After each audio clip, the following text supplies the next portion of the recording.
Students, we're going into course week 30, and you're finishing the last part of unit 5, which is section 2, and this we're focusing on mental health. So obviously need to fix, I don't know why it's week 28, but I'll fix that to say week 30 in a minute here. And we're really going to focus on looking at different categories of illnesses. So we're going to first look at mood disorders. We're going to look at anxiety disorders, OCD, and body dysmorphic disorder. And we're going to look at somatization disorders, and also we can call them neurodevelopmental disorders or childhood disorders. Just understand that this is the objective is big because it lists all disorders, and you're not trying to do all disorders in one. The first one, you're really trying to look at the depressive disorders, which there's 2 of them. There's major depressive disorder and persistent depressive disorder, and the bipolar disorders. I kind of recommend the first place to start is here with his DSM criteria, if you go down here, because this is going to help you see just what comes out of that DSM, right? So the DSM is the big book helping us understand disorders. So these have, number 1, what fits into the category of mood disorders: major depressive disorder, persistent depressive disorder, sometimes called dysmia, and then the bipolar related disorders, right? And so we have all of the criteria here, and you can see bipolar is broken down into bipolar 1 and bipolar 2.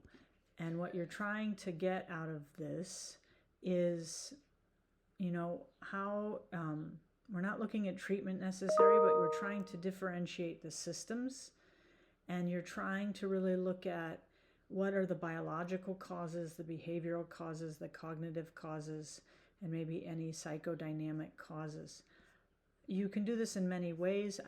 Maybe one way is that I have a table here for you that is just, so the type of disorders is mood, and then you can break it up. You can even use more, right? You can make this into more on your piece of paper. Like, you don't need to, copy this, but you have major depressive disorder, you have persistent depressive disorder, you have bipolar 1, and then in the next, you add another column here, and bipolar 2, right? And then you're looking at any biological causes, any behavioral causes, and then when we get to treatments, you can come back and add into this the treatments for those illnesses. So you can kind of see that we're going to keep with this system here of anxiety disorders, right? So then you're going to look at, okay, what are the different kinds of anxiety disorders?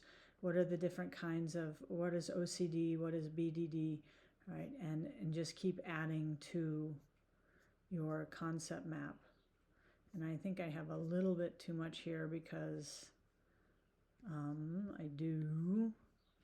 we're going to get down in here into schizophrenia in the next week. So this one you're just trying to get to. So these go really fast. So I have this one for Monday, anxiety for Tuesday. I also have OCD and body dysmorphic disorders on Tuesday because it goes quickly. You could also do this with somatization. It doesn't matter. I do want schizophrenia up here because we can do, we do need this one to be here too. My little typos today, right? Because then that's Friday. And so you can add these, and then the next week we're going to finish the last couple disorders and go into the therapies. All right, if you get stuck on anything, please let me know. Have a very good week.